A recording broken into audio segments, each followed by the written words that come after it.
everybody, and welcome to the Women's Soccer Show. I am Ali, and I'm joined forever by my co-host. Hello, everybody. I'm Sarah. And we have And I'm wearing Gen Z pants today, everybody. Yes, Sarah turned 30 and has a midlife crisis.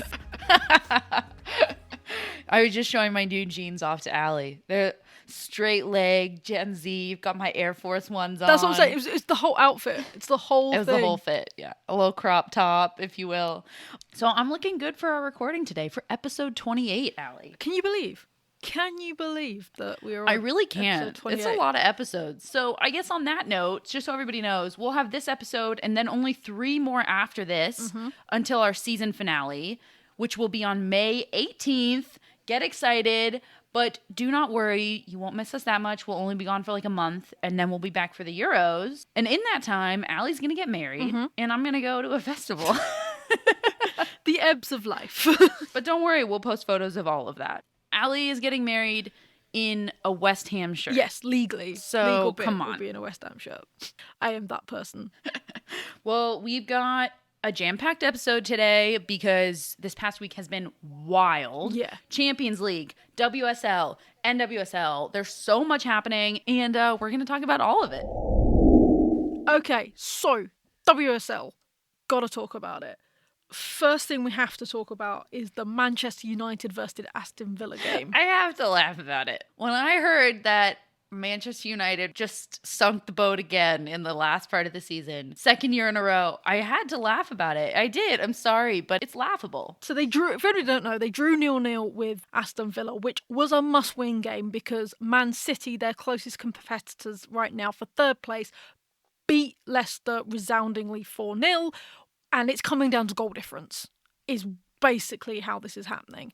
And the fact that they had a 0-0 draw compared to that, you can probably safely say now that they have thrown their chance at Champions League away again. I think so. City sits 1 point behind and 1 game in hand. So the game in hand meant that this matchup for United was a must-win, and they didn't come away with 3 points. You look at these two and their roads to the end of the season, and you can pretty comfortably say we think that City will probably win out, which puts them in 3rd place. I feel for United fans because it's the 2nd year in a row this has happened. And last year, I think, was largely attributed to injuries and the fact that they knew Casey Stoney was leaving and everything. I'm going to say mainly pin it on injuries. And this year, it was just a collapse. I don't think they were very smart in their transfer window, if I'm going to be honest. They did a little better in the January transfer window, but in the summer, the only player of note I can say that they picked up was Blondell, who was wasted at Chelsea because she is a talent, but they ended up with a lot of second-string players. And, for example, I don't want to bring up the whole Pernille Harder versus Louise Quinn thing that happened on Twitter. I'm not dealing with that. But to make a point that Man United fans were banging on about, your 2 strikers, your 2 number 9s, Kirsty Hansen has scored 2 goals. Martha Thomas has scored 4 goals across the season. That's a problem. I'm going to say, well, yes, that's true. I don't think either of them have had consistent enough minutes to actually develop a rhythm, a cadence with the team and become that goal scorer. So maybe all roads lead to Mark Skinner, to be honest, because it doesn't seem like they were ever truly able to figure out, a set lineup and a set rotation. Kirsty Hansen started off the season really strong. I thought she really was going to be the MVP of this team, and all of a sudden she's sitting on the bench for a lot of games. Martha Thomas didn't get consistent minutes. So look, this is Mark Skinner's 1st year in the league, and I think he's done a great job coming on and filling the shoes of Casey Stoney.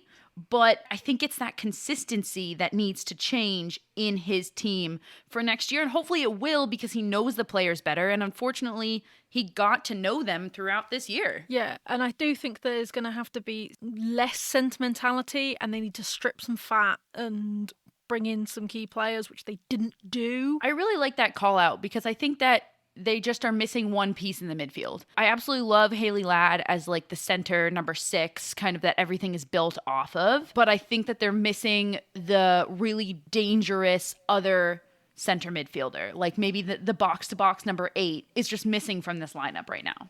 Yeah, and I'm looking at the lineup they've got now. I'm going to be honest, I would get rid of Maria Thorisdottir. I don't think she's done much in a Man United shirt, I would get rid of Lucy Staniforth. I don't think she's done much. I don't know. I think Staniforth is a good bench player. She's a good bench player, but if you're looking for like a fighting midfield, she's not that person for you. I'm gonna go out on a limb and say that I don't think Martha Thomas gels with this team, and I think that her talent is better off somewhere else. That's the thing. Like Martha, because obviously ex-West Ham player, she needs a certain type of service and a certain type of players behind her, and Man United don't have that. And frankly, she's a true number 9, and United already have multiple, one of them being Alessia Russo, who Martha Thomas is not going to start over. So if I'm Martha Thomas, I'm probably going somewhere else next year.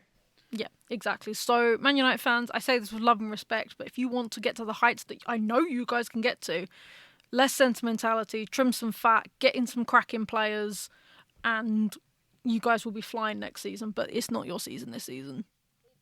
Now, moving on to the game of the weekend, because boy, oh boy, was this a crazy game. This was wild. Spurs Chelsea. First off, you've got Emma Hayes being like, nah, not a derby, man. I'm not feeling it. Like, it's not quite there yet. You know, we're rivals with Arsenal, but I don't really, think about Tottenham. This is an exclusive, everybody, because Ali was at the Emma Hayes presser. So this must have been what Emma Hayes was saying the whole time. I am paraphrasing when I say that she didn't care about Tottenham. Let's be clear. There was not a direct quote. No, but the quote was, I don't think Tottenham are rivals yet. That is a direct quote. Honestly, I agree. I don't know why that's even a question. But let's talk about this game. What was the end result? Then let's get into it. So it ended 3-1 Chelsea, which if you just see that score, you're like, par for the course. Right. No. You're like, no need to watch these highlights. Seems pretty normal. No. First off, Tottenham go in front with an own goal. Beautiful free kick. Ingle could not clear it. Back of her own net. Right, so Spurs go up 1-0 to start this game. And you're like, right, okay. Not in the script, but stranger things have happened. Uh-huh. And as an Arsenal fan, I'm sitting there like, my wildest dreams are coming true. Yeah. It's happening. It's happening, everybody. And then what happens? They get the equalizer. And then Berger, Chelsea's goalkeeper, gets a red card. This is early on in, the 33rd, 34th minute or something like that. Yeah. Right? So all of a sudden, Chelsea is not only playing with 10 players, but also their starting goalkeeper has been sent off. And I was pumped about it. Absolutely pumped about it. Mind you, I did not get to see this game live, unfortunately, but I was still pumped because you're thinking, Spurs are up, one player, we've got 60 minutes left, and they only need one more goal, or even a tie just to hold on. Yeah. And Chelsea and Emma Hayes just do it again. So Kerr gets a goal, 71 minute. Beautiful goal. There's not much that Becky Spencer could have done to save that. And then to add insult to injury, Jessie Fleming in the 95th minute. Again, another stunner of a goal. So I'm sure a lot of Arsenal fans' hearts sunk. Yeah. But it is so fun to see these players develop under Emma Hayes. And I love that you called out both Kerr and Fleming because they're two players who came into Chelsea at very different heights of their career, very different levels. Like Kerr was already a superstar. She was the big signing. And we've still gotten to see her grow and develop into even more of a world-class goal scorer than she already was. And Jessie Fleming is developing into, a future captain in and of herself before our eyes. And it is just so gorgeous to watch. Absolutely. But I don't just want to talk about the goal scorers because I think what really showed with Chelsea was their defenders. Not only are you down to 10 men, the person that got sent off is your goalkeeper, your number one choice. I mean, they've got great goalkeepers. Let's not, them subbing on their second choice goalkeeper is not exactly a hardship, but you have to change formation because you have to bring another player off in order to bring on that sub goalkeeper. You've got to do so much, quick change thinking because it was 70 minutes with 10 players. Yeah, it's a long time. Moving from the top of the table to the bottom of the table. I would say 2 weeks ago, Birmingham City were sitting well behind Leicester City. They were sitting in last place. It really wasn't a question of whether they were going to be relegated or not. And now, all of a sudden, they're sitting only 4 points behind Leicester City. So, can they dig themselves out of this hole? As you call it, the Great Escape? I mean, it's not going to be easy at all because of who each team have got. But I think it's given Birmingham a bit more hope because they've beaten Brighton, who have been, granted, very inconsistent this season. They've either had some great performances or they've absolutely floundered. But, they got a goal in early with Sarri at 9 minutes. And then they got a second. Basically, everything happened in the last 15 minutes because they got a second in the 75th minute. Then Brighton clawed one back. And then they got a third in 88 minutes. It was the Birmingham performance we saw when they beat Arsenal. And you can't help but think if they can do that against the teams that they've got left to play, then yeah, it can be the great escape. You aren't convinced though, are you? No, not even a little bit. I'm sorry. I think it's just over. I think it would be different if it was only a 3-point difference, but it's a 4. So you're looking at least a tie and a win, and then it'll come down to a tiebreaker. But basically, they need 2 wins, and I just don't see them pulling that off. Let's go around the world, around the world. We're going to start with Mexico. Pachuca extend their lead with a 3-0 win over Monterrey. Closest rivals Tigres fell to America, which allowed the gap to widen. That win has pushed America into a prime position for the playoffs as they quickly approach. To Germany. Due to Wolfsburg's appearance in the Champions League, they do not appear until Wednesday. This, however, allowed Bayern to pull away from the pack in second place. A win over bottom place Karl Zesjena, we're going to go with that, has put daylight between the rest of the pack. Over to Scotland, 5 points between leaders Rangers and Glasgow City as they push for not only the title but Champions League qualification, as only one club goes through. Wins for both keeps the fight alive. And finally, a new league for us in Ireland. The Republic of Ireland League is starting back up again. Piedmont United currently lead after an 8-1 win over Cork City. Second place, Shelbourne lost, but still have a game in hand to keep the 3 points. All right, we are talking Champions League, and I am very, very excited about this. We're going to dive into the game that we actually thought we weren't going to dive into. So if you listened to last week's episode, we really thought that the Wolfsburg-Barcelona matchup would be more of the one to watch. It turns out no, but we're going to talk about both of them now. Let's quickly chat Barcelona-Wolfsburg. Barcelona just destroyed Wolfsburg 5-1. At home, in front of a sellout crowd, again in Barcelona. Look, if I'm being honest, I don't feel like there's too much to talk about in this game because it's a simple display of Barcelona's utter dominance. And if for a moment you question how great this team really is, whether you're sat there saying, well, La Liga's not that great, or other teams have risen to the occasion, or as I was saying, Wolfsburg was on fire. They were dominating the German league. They beat Bayern 6-0, and that is no small feat. Barcelona then beat Wolfsburg 5-1. I just have to sit back and say, wow. Just wow. Yeah, absolutely. And I think that's a nice league because I don't think there's any more we can add on to that is to Agreed. Leap over to Lyon versus PSG, which, again, if you listened to us last week, we were sort of excited about, but we were like, nah, we see them play each other in the league all the time. So there's not much really to go on. Boy, were we wrong. Yeah. What an exciting game this was. Oh my goodness. So, first off, it was one of the fastest, most physical games we've seen in this competition. Right from the start, too. Like, within the first couple minutes, it was like, oh, this is chippy. This is a physical game. These teams, and this is why it's fun when teams that know each other well play in Champions League, because right from the start, they're going at each other. So Lyon came out 3-2 on top. This was at Lyon as well. So let's break it down a little bit more. Let's talk Lyon first before we talk about PSG.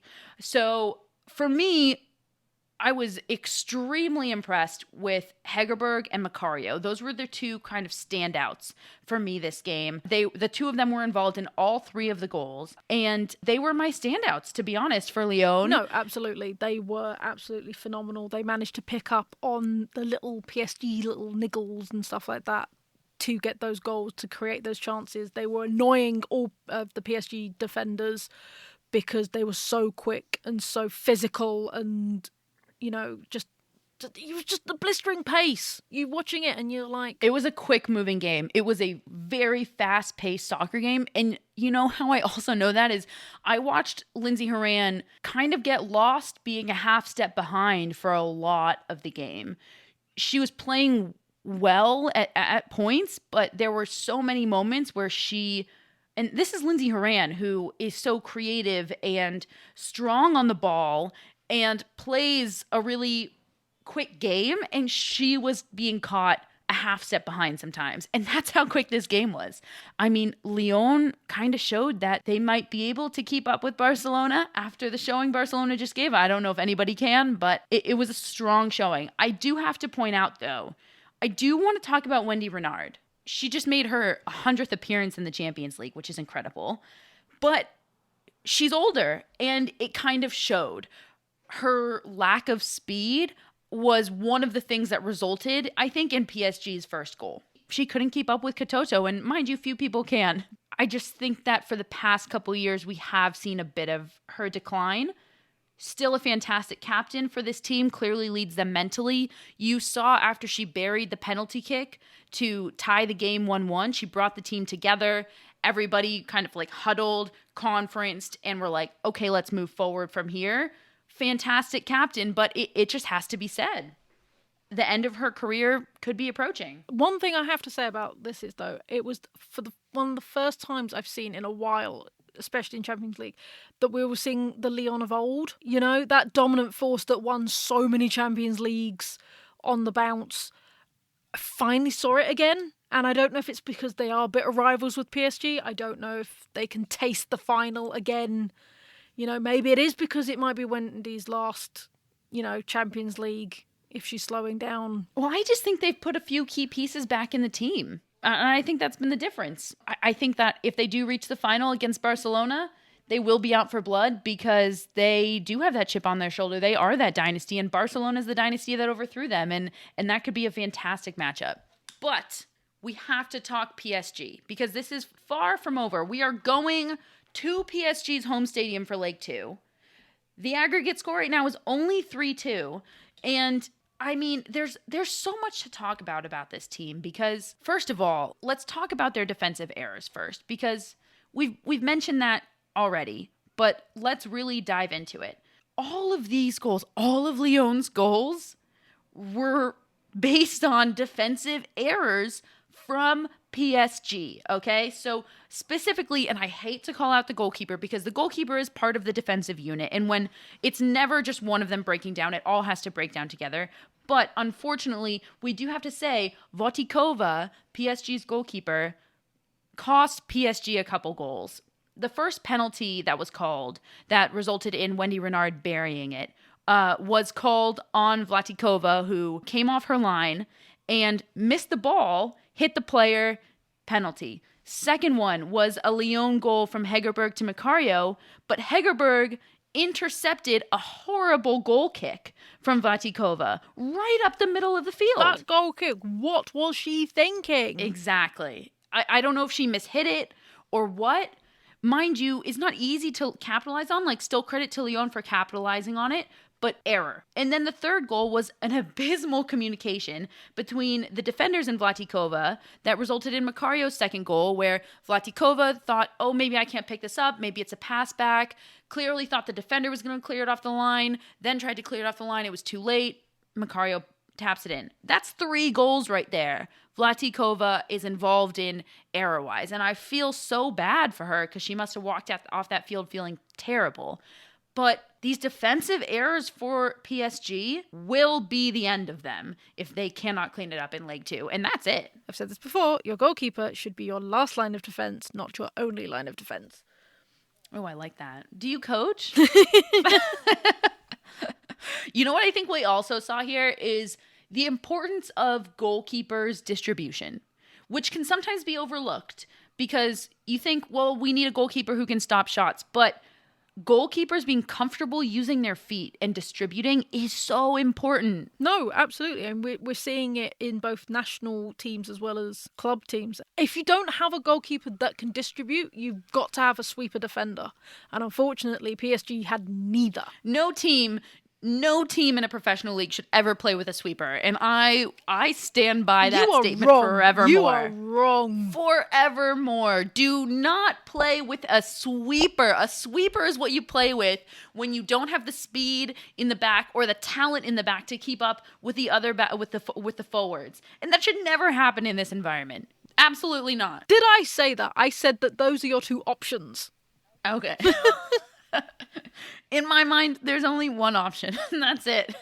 We also have to talk about PSG's internal turmoil leading up to this game, even with a player getting suspended and not being available for this game because of an altercation in practice. Just so much internal turmoil. And to be honest, it's interesting because it doesn't seem to affect the product on the field because everybody is so professional. But you do have to wonder if they all actually liked each other, could they be doing better?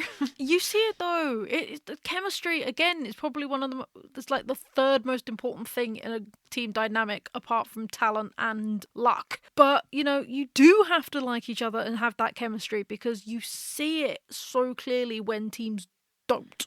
I totally agree. Most teams that win championships have that chemistry. You can have the talent all you want, and maybe that'll take you to the final, but I really do believe that what wins you a championship is what they call the X factor, which is that team chemistry, really. Have you checked out Total Football Analysis yet? TotalFootballAnalysis.com provides researched analysis on loads of football games, including women's football. Want to know why Miedemar scores so many goals? Do you want to explore how City have turned it around this season? Head over to TotalFootballAnalysis.com and sign up to learn more about the beautiful game. We have a special discount for listeners of the Women's Soccer Show. At checkout, type WOSO10 to get a full year for €10. That's €40 off the yearly subscription. Head over to TotalFootballAnalysis.com and type WOSO10 at checkout. Last but not least, certainly not least, because there's a lot to talk about here, we're going to move into the NWSL. I was off social media this weekend for reasons, and even I was messaging you being like, what happened? Just so everybody knows, Allie was out drinking all weekend. I was out drinking all weekend. This is true. I did manage to get in a game of football, but I was drinking most of this weekend. And not for no reason, to celebrate what you Brits call a hen party. Because I'm non-binary, we decided to call it a hedgehog party. a hedgehog party, that's right. How did you land on hedgehog again? Because it's another woodland creature. Oh, okay. That was it. I like that. So for anybody who's listening, wants to call it a hedgehog party, maybe we should just make that a thing always. So it never has to be gendered. Exactly. So that's what I was drinking. But I did get in the West Ham Reading game, so... That's true. Some drinking, some West Ham, and lots of picks, actually. You met Lisa Evans this weekend. Did you tell Lisa Evans I like her hair? I didn't. I will next time. How dare you? I will next time. How dare you? Also, shout out to whoever runs the Twitter account, WOSO Podcast Taken Out of Context. Yeah. Thank you for quoting me. I feel so honored. We're not talking about the WSL. I don't know how we got there. We are talking about the NWSL. Yes. Which, where to start, Allie? Where to start? Okay, so first off, we've now got our 4 semi-finalists. So we've got North Carolina Courage, OL Reign, and Kansas City Current. They were our winners. They were the top of the groups. And then the second place, we have got Washington Spirit. Yeah, that came down to the wire too. That's not who we thought. That is not who we thought. No, it wasn't. And here's why. So what it came down to was Washington Spirit would advance if Portland lost. Portland was playing Angel City, who hadn't won a game yet in the Challenge Cup. And came down to the wire. Angel City gets their first ever recorded victory in the NWSL and beats Portland. I will say, and not to take this away from Angel City, Portland had 7 players on the injured list this game. Which is, first of all, a whole other issue in itself that we've already tackled about how the Challenge Cup and injuries and all of this. And we'll also come on to that later, too. But I do think that played a role. But nonetheless, I actually love this result because what it gives us is an OL Reign versus Washington Spirit semifinal, which I am oh so very excited about. I personally believe these to be the two best teams in the league. So that's why I'm excited. I think that this is going to be the best matchup. And I know that that's kind of hard to say because North Carolina literally beat out Washington in the group and advanced ahead of them, and beat them in a head-to-head matchup. But I think that in the long run, Washington Spirit can edge out North Carolina, and both of these are just explosive, young, fun teams. And the way that their styles will align, it's going to make for a goal fest. Allie, I have to comment on where this game is going to be held because there's a lot happening around all of this. This semifinal should be held by the highest seed team, which in this case is the Reign. But there's this whole hoopla about, well, the Reign can't play in their stadium, so they're going to try to play it at Washington Stadium. They can't play it there, so it's going to be held at this quote-unquote neutral site in Virginia. Look, we don't have to get into the logistics of it. It's just more of NWSL not being prioritized when it comes to stadiums, when it comes to broadcast rights, and also the NWSL itself not doing a good job planning ahead. Because to say this semifinal will be held at the top seed or somewhere else, that's just not good enough. That's just really, anybody who wants to get tickets to the semifinal has to wait and see. It's just not good enough. And I have to say that. Let's talk about the second matchup. We've got Kansas City, who advanced first. They were the top seed among anybody. They had the most points among anybody. So we've got Kansas City versus North Carolina. See, this is the one I'm most excited about. Yeah, I understand. Do not underestimate this matchup. This is going to be a blast. No, this one, again, is going to be such a, it's both physical, but the tacticalness of both teams. They are, this is North Carolina, who, I'm going to not lie, we down for the count. They've come back and they are such a tactical, technical team. It's beautiful football. It's beautiful. I'm ashamed to say that I'm enjoying watching them play. You need to get those words out of my mouth. I know. I can't stand it. I feel like I need to wash my mouth out every time I say it. But it is such beautiful football.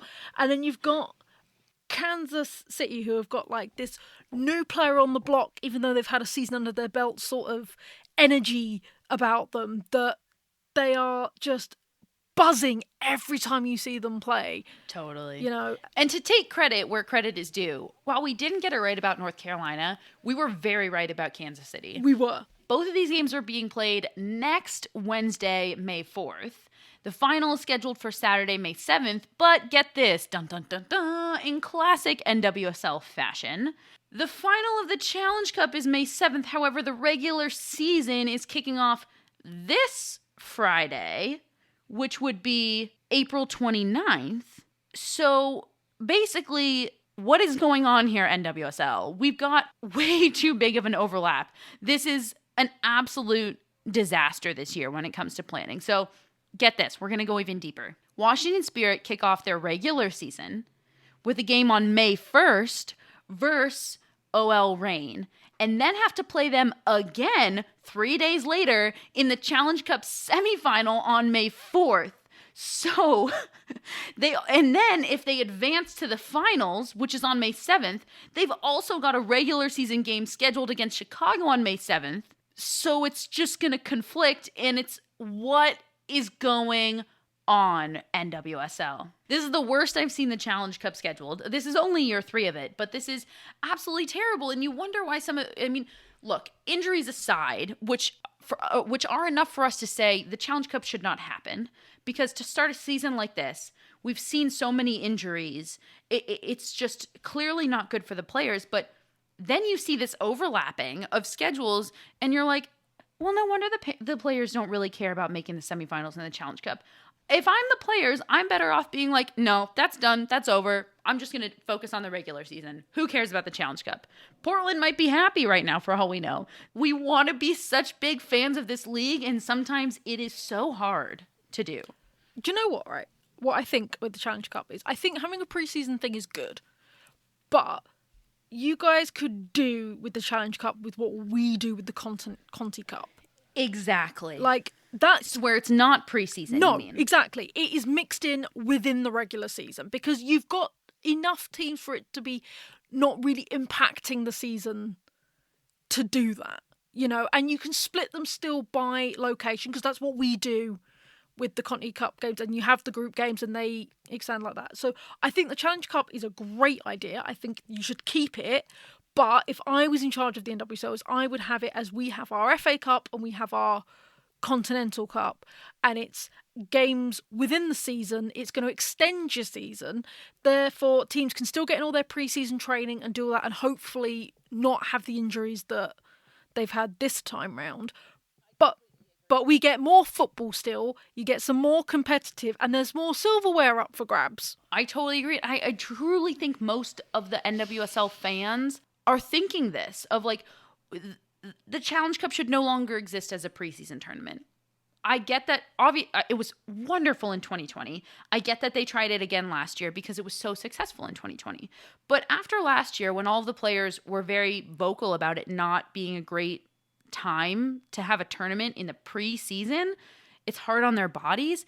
And then they tried to kind of the NWSL tried to up the ante this year by now there's prize money, so on and so forth. Still not great, still resulted in a lot of injuries. So let's change it. Let's keep it, but let's change it so that it better suits the players and, frankly, the fans. Yeah, for sure. For sure. Everybody, like, over here, we love cup weekends and stuff like that because there is so much more. We still want more football. Having 14 teams in the league is still not enough teams. So therefore we always want more football. We always want to see our players play. And I'm sure the players want more football and stuff like that, and having the chance to have more home games that they can build their support and everything else. So turn the Challenge Cup into a proper cup tournament rather than this pre-season thing, because if you want this overlap, because clearly they do, then you can make it actually work for the players rather than it being, a hindrance. I guess to put the positive spin on it, it's clear that the new commissioner and the league are trying to work these things out. Yes. And that's the positive. And another positive is that I'm really excited for these semifinal matchups. Yeah, no. They're going to be amazing. And the league is starting, everybody. These matchups are going to be fun. They're going to happen next Wednesday with a final on Saturday, which means that I believe in our second to last episode, Allie, we're going to get to cover all of the Challenge Cup semifinals and finals. Absolutely. League, whatever game we want, really. Absolutely. And that's the exciting part of being part of this podcast. Among other things, like getting to talk to me all the time. Obviously. All right, and that's it for us here at the Women's Soccer Show. Head over to our Patreon. We've got News in 10. We've got Fits and Kits. We've got all the good extra content for you there. That's patreon.com/TheWoso Show. I've been Sarah. And I've been Allie. Thanks, everybody. See you next week. Good night.